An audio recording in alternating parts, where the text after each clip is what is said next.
There is no question whatsoever that agencies of the United States government are withholding UFO information. Government should make public all of its records on this or any other subject. People here are still afraid to talk. They're afraid they're going to get, blown away if they say anything. From the boundaries of the universe to the depth of your soul, embark on a journey through the unknown and unexplained as we explore mysteries, magic, and miracles.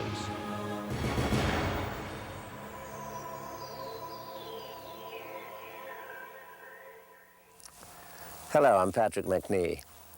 For those who studied the phenomenon of UFOs, the question isn't whether they exist or not, it's how much the government knows about their existence. The answer? Probably a lot more than the government admits. In 1947, something crashed in a remote part of New Mexico. After a rancher brought pieces of the wreckage to the Roswell Army Air Base, an official press release stated that it was a flying saucer. Within hours, however, the story was changed.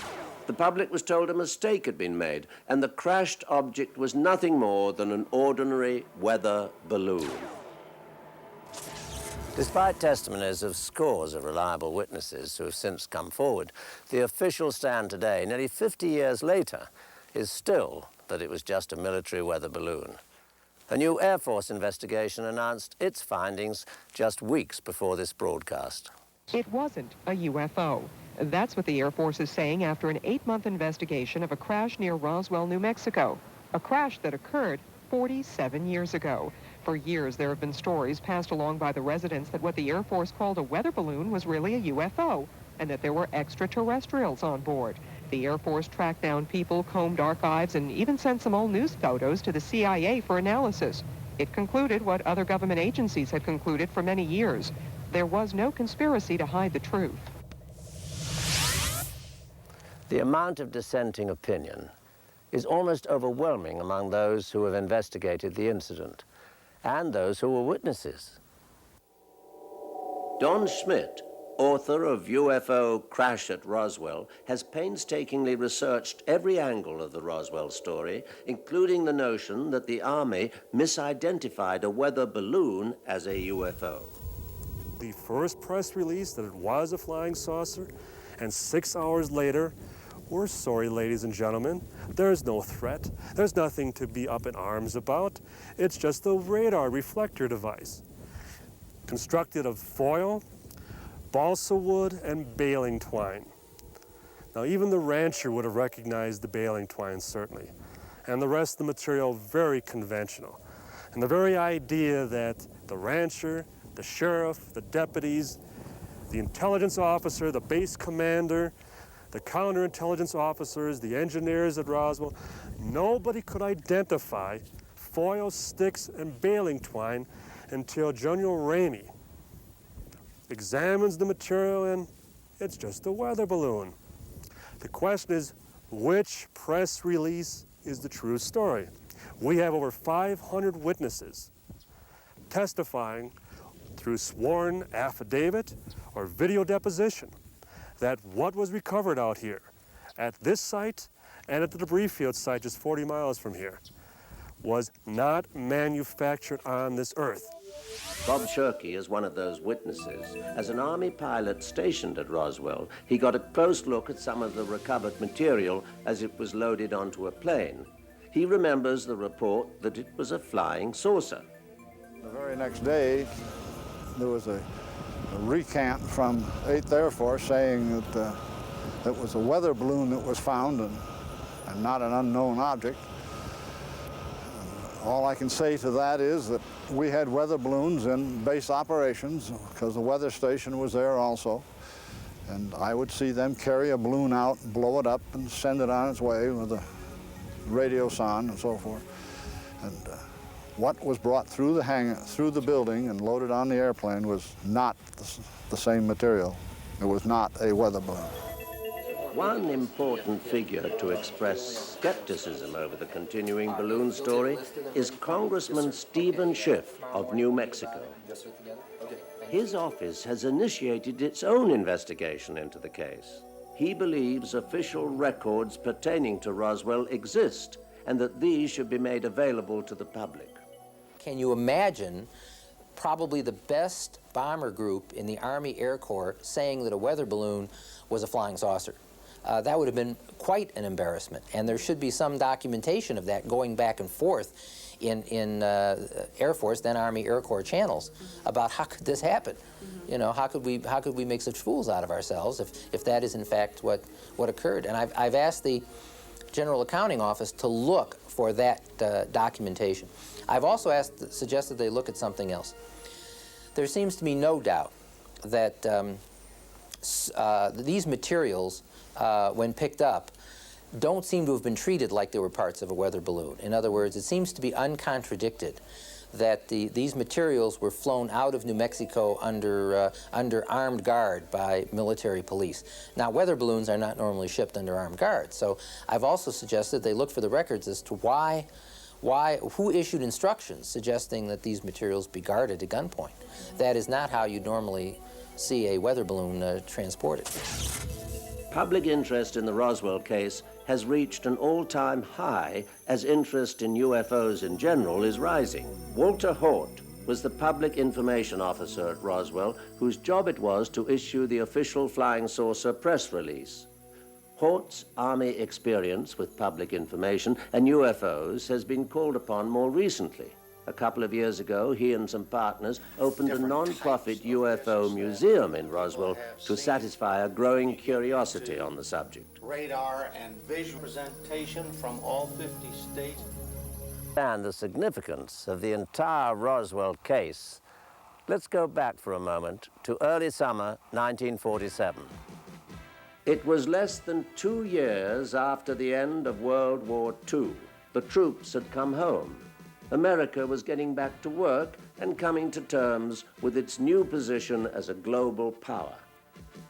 And the Cold War was heating up. In late June and early July, there were a series of strange reports from all over the world. People were seeing unrecognizable objects flying around with inexplicable trajectories. Some appeared to be round discs, others cigar-shaped. And the stories were not just from ordinary citizens. Many reports came from highly trained pilots, both civilian and military. New Mexico at the time was home to a number of highly classified military projects. On the night of July the 4th, the central part of the state was hit by some of the most violent thunderstorms in memory. A rancher named Mac Brazel was one of a number of people who heard a loud explosion amidst the thunder. Investigators have established the sequence of events which then followed. July the 5th, Brazel discovers a huge field of very strange, lightweight metallic debris on his ranch, and the next day he brings it to the sheriff in Roswell. They then report the find to the Army Air Base. On July 7th, Brazel takes Major Jesse Marcel and another officer out to the debris field where they load up some of the material and bring it back to the base. The next morning, troops are sent out to guard the debris field as well as an actual crash site 40 miles away. After Brazel talks to some local radio stations, Colonel Blanchard, the commander of the base at Roswell, dictates a press release saying the Army has captured a flying disc. That afternoon, the story hits the wires, and phone lines in Roswell are jammed.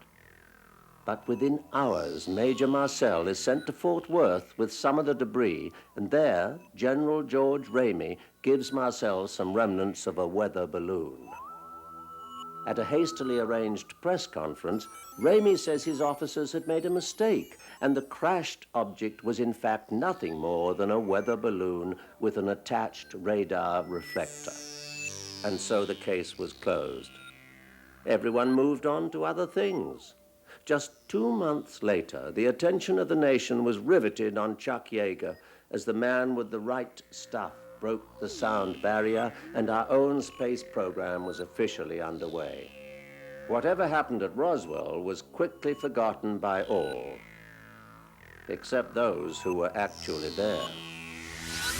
One of the most perplexing features of the incident is that the Army at first appeared to acknowledge the existence of an extraterrestrial craft, then completely denied it.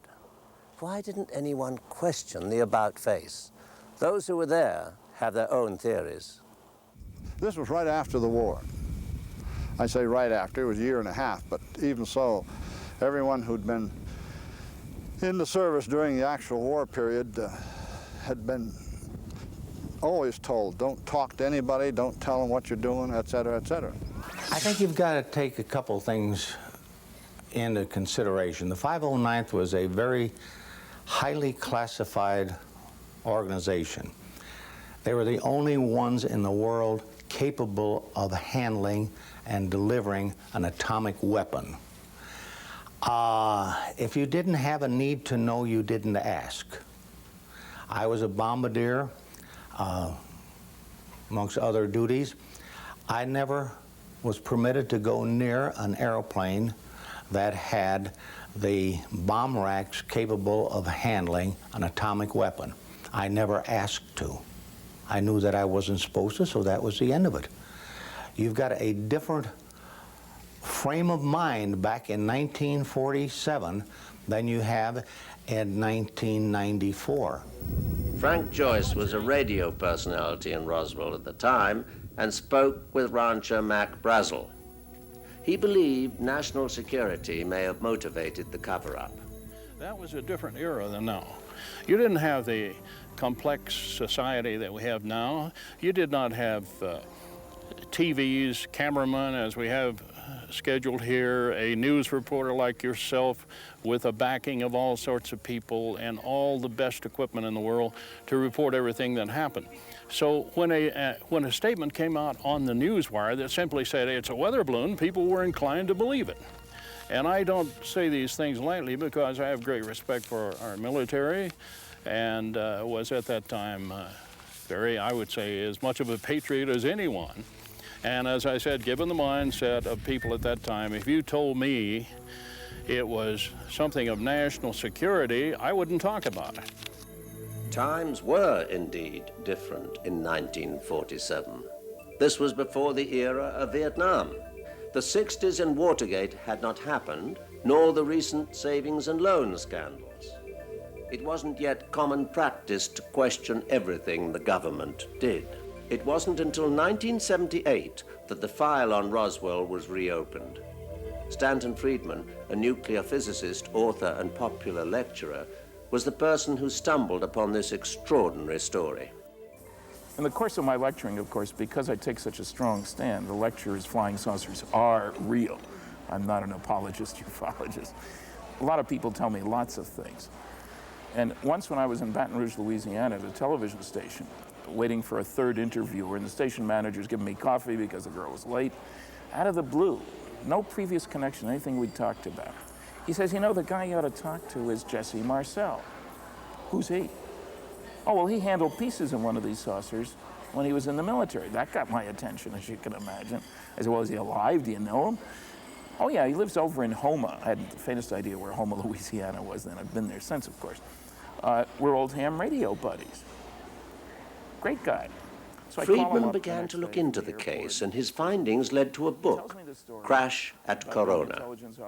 Others followed his lead, and one by one, witnesses who had kept silent for over 30 years began coming forward. Most people connected with Roswell took their cue from the Army and quietly accepted the weather balloon story, including the press. They staged a launch of a radar reflector from a weather balloon and loudly proclaimed, fantasy of flying disc is explained here. All these pictures deal with this silly little radar reflector on a weather balloon. General Ramey gives the explanation. Next day they stage the launch, the media are there, it goes out on the wire, and that was the end of the flying saucer craziness. Those who asked questions were told quite directly, don't. The first release, all that material was taken out. Some of it, I understand, got into papers in other parts of the country off the original release. But I spent about 15 or 20 years not knowing whether that was true or not, because This story was really hushed up. I mean, it was shut up entirely. Judd Roberts managed the radio station in Roswell where Frank Joyce worked. He recalls that dropping the entire story wasn't a request, it was an order. I had a call from Washington the next day, right after that, after the news deal had come out, and saying that if we put anything on the air at all, that they were monitoring us, and if there was anything on the air at all, frankly, they'd pull our license. He wasn't talking about a hearing or anything. He said it'll be canceled not later than tomorrow morning. There are many reports of witnesses being threatened or bullied, or in the case of military personnel, being shipped off to remote locations, all to keep the lid on this story. Nobody knew about this site except some of the civilians involved, and they were actually threatened into submission. The military went to their homes, they sequestered them at the base and reinforced their oaths of secrecy with physical threats. In other words, you will come to bodily harm if you ever say a word about this. When people like Stanton Friedman, Don Schmitt, and others went to federal agencies and began probing, one thing they found was that the U.S. government was anything but cooperative with information. Back in the late 70s, went after the CIA, everybody's favorite target, you know. We want all your UFO information. We don't have any UFO information. You do too, we do not. We appeal, they deny. We go to court. The judge says, do a search of your files, gentlemen, at the CIA. They come back, oh, we found 900 pages of UFO information. After saying they had none, you understand. I naturally filed with the CIA for their 23 UFO documents. They're supposed to respond in 10 working days. That's pretty quick, and you know what's going on. 35 months later, they responded. They agreed to release the first 9. I was ecstatic until I looked at them. We're talking 23 documents, 9's pretty good. They were press abstracts of Eastern European newspaper articles about flying saucers, which the Russians had the day they were published. Their own 14 documents they withheld. They tried to discourage me from appealing. I appealed. 2 years after that, so it took me 5 years, they agreed to release tiny portions of 3 of those documents. This is a released CIA UFO document.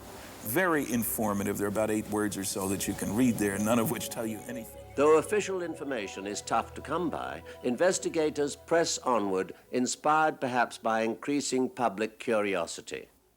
As time goes by, public interest seems to be anything but diminishing. In fact, it's just the opposite. There appears to be a growing desire by citizens to get whatever information the government has on Roswell. The popular scientific monthly, Omni magazine, recently featured a Roswell declaration in which readers were invited to join the petition for any information the government may have. There is an ever-growing pile of books, articles, and videos relating to Roswell. It's clear that people want to know. So the question is, why are they still withholding all this information? Why the cover-up after all these years? If you had some sort of a national security situation, people just wouldn't talk about it. I can't imagine any kind of security need from the year of 1947, which may have been valid then, being still valid almost 50 years later.